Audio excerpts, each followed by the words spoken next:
Bonsoir, bienvenue à ce partage des prières.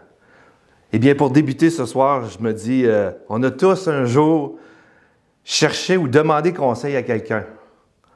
On a toujours ce désir quand on veut acheter quelque chose ou on veut faire quelque chose ou on a des projets. Eh bien, de plus en plus, je crois qu'on cherche à savoir des conseils, des directions pour être sûr de bien accomplir ou de bien faire les choses que nous avons entrepris, nos projets ou quoi que ce soit. Et aujourd'hui, avec l'arrivée de l'ordinateur, les réseaux sociaux, les réseaux sociaux et le web, de plus en plus, nous sommes à la recherche de conseils sur ces réseaux. On cherche des informations, surtout quand on magasine aussi, on regarde les commentaires des gens, les conseils ou les choses qui touchent le projet ou ce que nous voulons acquérir comme objet ou comme bien. Mais plus que jamais, on peut trouver des conseils et des avis de n'importe quel endroit, sur n'importe quel sujet. On a accès quasiment à tout. Et je vous dirais que l'arrivée de l'intelligence artificielle, et oui, on est rendu là, bien, qui est de plus en plus présent autour de nous, eh bien, ça augmente encore le niveau d'information et le niveau d'aller chercher des conseils encore plus précis et plus rapides. As-tu déjà fait des recherches? Consulter ton ordi, ton cellulaire ou une personne pour trouver conseil? Je crois que la réponse, c'est oui. Eh bien, le but ce soir de mon partage, c'est de découvrir que Jésus est un conseiller par excellence. Et je dirais même plus, il est un admirable conseiller. Amen. Et débutons notre lecture dans le psaume 1, les 2 premiers versets. Ce soir, je te conseille de prendre ta Bible, de prendre ton téléphone, de prendre ton appareil, peu importe, mais aie accès à cette parole de Dieu en tout temps et prends le temps de le lire avec moi, s'il te plaît. Donc, lisons ce psaume 1, les 2 premiers versets, et ça commence comme j'aime toujours. Hey, je crois que tu vas aimer ça. Heureux. Ah, ça fait du bien. Ça dit, heureux qui ne suit pas les conseils des gens sans foi ni loi, qui ne s'arrête pas sur le chemin de ceux qui se détournent de Dieu et qui ne s'assit pas avec ceux qui se moquent de tout. Ce qu'il aime, celui qui ne suit pas les conseils des méchants, mais qui marche sans prendre garde à tout cela, ce qu'il aime, au contraire, c'est l'enseignement du Seigneur.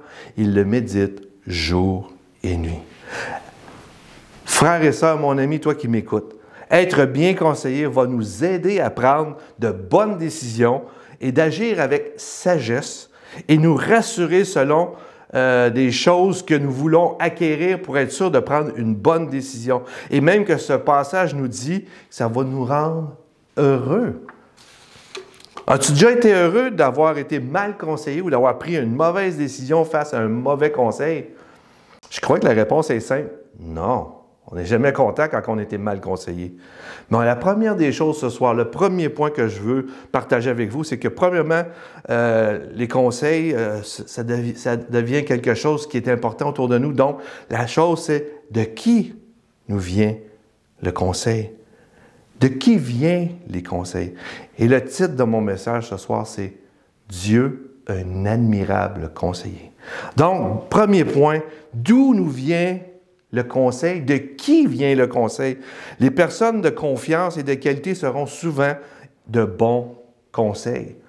Donc, c'est important de savoir d'où vient le conseil. Et la Bible n'est pas contre le fait de chercher à être conseillé. Au contraire, la Bible nous montre plein de passages d'hommes de Dieu qui ont été conseillés ou qui ont eu des conseils autour d'eux. Quand je pense à Moïse, qui s'entoura d'aide sur le conseil de son beau-père Jéthro, Moïse était accablé, il y avait beaucoup de travail à faire, il y avait beaucoup de choses à faire et il avait besoin d'être conseillé. Sinon, sa vie était pas mettre en danger parce qu'il aurait été trop surchargé et il aurait mal conseillé et tout aurait été mal. Mais Jéthro, son beau-père, l'a conseillé et une des choses que Moïse a fait, il a écouté son beau-père. Parce que c'est son beau-père, justement. Et son beau-père avait juste un désir que Moïse puisse bien réussir son projet, bien réussir de diriger le peuple. Donc, il l'a conseillé. Et Moïse savait que son beau-père, il avait un bon cœur. Il savait que son beau-père ne disait pas cela pour autre raison que l'aider. Et c'est ça l'importance de savoir de où vient le conseil, de qui vient le conseil, où est la source. Eh bien ici, Moïse a eu un conseil et il l'a écouté. On va prendre David aussi qui s'est entouré de conseillers, même que ça dit de conseillers secrets. On voit ça dans 2 Samuel 23, je vous le lis quand même rapidement. Benadja était le plus considéré des 30, mais il n'égala pas les 3 premiers. Mais regardez ce que David dit. David l'a mis dans son conseil secret. Donc, Moïse, David et plein d'hommes et de femmes de Dieu, on le voit, ont toujours été entourés d'un conseiller ou de conseils. Parce que c'est important d'être bien conseillé.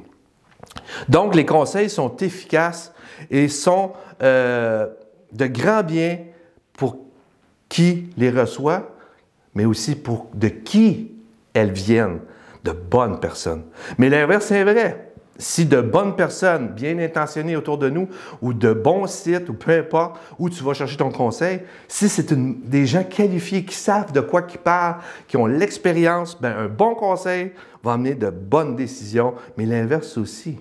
Des mauvais conseils peuvent amener de mauvais choix, des mauvaises décisions, et c'est là que ça devient chaotique. Même que le psaume, mais le Proverbe 15-22 nous dit « Mais les projets échouent. » On n'aime pas l'échec. Il dit « Faute d'une assemblée qui délibère. » Mais il dit « Ils réussissent quand il y a de nombreux conseillers. » C'est bien de s'entourer de gens ou d'informations sûres et solides pour savoir de où ça vient, de qui ça vient, quelle est l'intention en arrière de ce conseil. Et vous savez, les conseils, une chose que j'ai découvert, c'est que le conseil, là, c'est de la manière que ça va être dit, quand c'est dit, dans quel moment c'est dit aussi. C'est important de considérer cela. Il y a beaucoup de conseillers, il y a beaucoup de succès, parce que quand tu vas chercher conseil auprès des gens qui ont de l'expérience, bien, comme la Bible, on le voit, les leaders avaient des conseillers et ça leur donnait la réussite. Tu veux réussir dans tes projets? Entoure-toi de bons conseillers. Mais ça dit aussi que si nous suivons les mauvais conseils, comme je viens de dire, bien, il va y avoir de mauvaises décisions. Et le meilleur des conseillers, lui qui est qualifié et qui a les réponses à toutes les questions pour bien nous conseiller, c'est bien le Seigneur Jésus. Amen. C'est un admirable conseiller, comme je dis. C'est un conseiller par excellence. Donc, premièrement, les conseils, d'où ils viennent, c'est important, et encore plus quand ils viennent de Dieu. Et même qu'un des titres que Jésus a, et c'est un verset que nous citons souvent dans le temps des fêtes, qui est tellement beau, dans Ésaïe 9,5, ça nous dit « Car un enfant nous est né, un fils nous est donné, et la domination reposera sur son épaule. On l'appellera, écoutez bien ceci, admirable, conseiller, Dieu puissant, Père éternel, Prince de la paix. » Et j'aime ces deux mots, admirable, mais admirable conseiller. Le Seigneur connaît exactement tous tes besoins et tous mes besoins. Il connaît tes besoins émotionnels, physiques, spirituels. Il possède les meilleurs conseils pour toi et moi. As-tu besoin d'un conseil ce soir face à un emploi? As-tu besoin d'un conseil dans ta vie de couple? Pour la prochaine personne qui va rentrer dans ta vie, pour ton futur conjoint, ta future conjointe? As-tu besoin d'un conseil pour prendre une direction dans une carrière? Bien, plonge tes regards dans la Bible. On a vu tantôt que le psalmiste, il dit au verset 2, ce qu'il aime. L'homme qui a écrit le psaume, il dit ce qu'il aime, au contraire, c'est l'enseignement du Seigneur et le médite jour et nuit. Dieu nous a donné sa parole, nous a donné la Bible. C'est l'enseignement pour nous diriger, nous conseiller. Et justement, le Proverbe 22-20, tellement beau, ça dit « N'ai-je pas pour toi mis par écrit des conseils et des réflexions? » Ce soir, je te conseille d'ouvrir la parole de Dieu, d'ouvrir la Bible, parce que Dieu a mis des conseils dans ce livre-là pour toi et pour moi. Et il y a les réponses à beaucoup de choses, et je dirais à toutes choses, si on l'écoute, on la rouvre et on la lit. Dieu nous a donné sa parole. Même que le psaume 119, 24 dit « Tes préceptes, ta parole, ton enseignement, la Bible font mes délices. Ce sont mes conseillers. » C'est bien d'être entouré de gens qui ont de bons désirs. Moi-même, je peux te donner de bons conseils, mais je suis limité.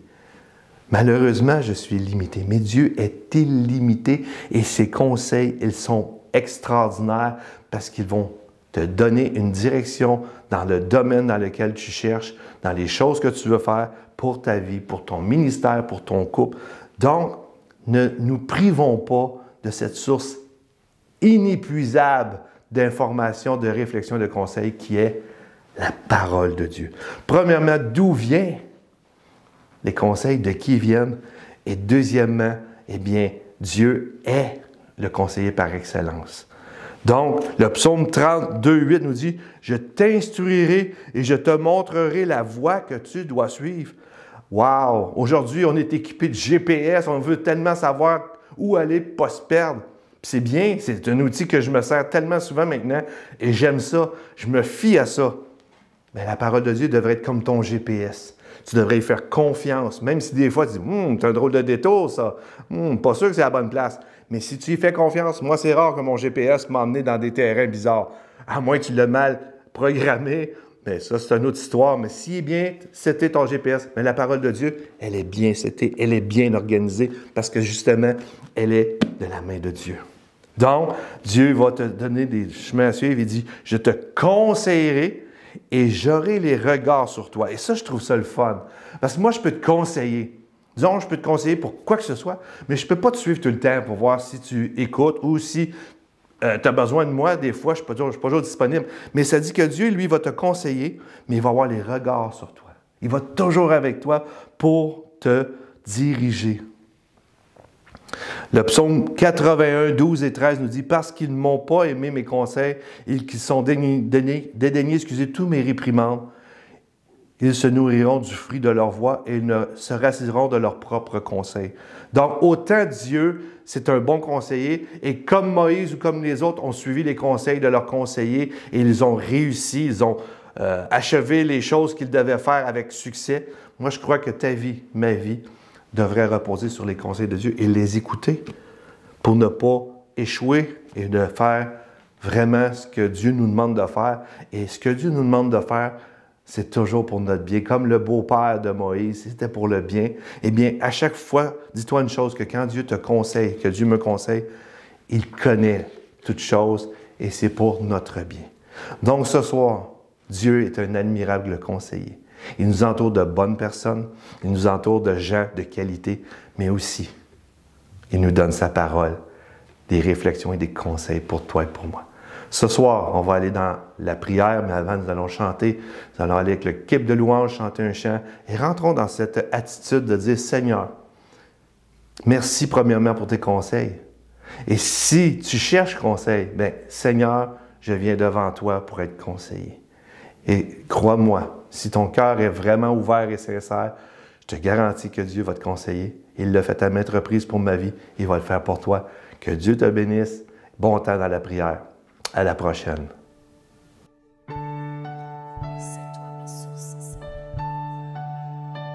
C'est toi ma source, Seigneur.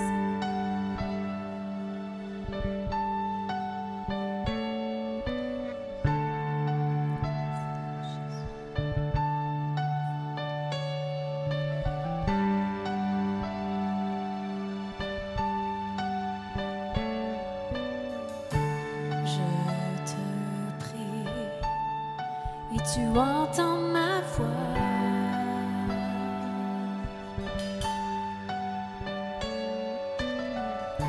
Je fléchis les genoux devant toi. J'ai besoin que tu traces un nouveau chemin. Tant besoin que tu sois mon puissant soutien. Tu es ma source, tu es mon bien. Quand je me perds, tu prends ma main, tu me relèves de la poussière dans le désert.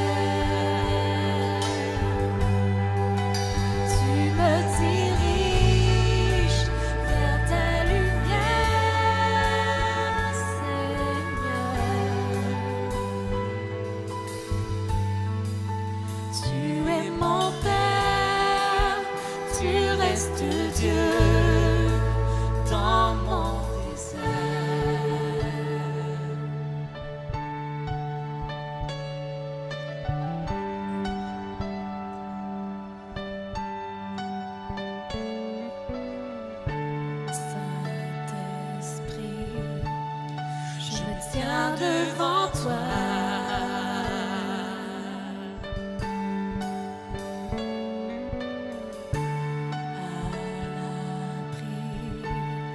Dans le creux de tes mains,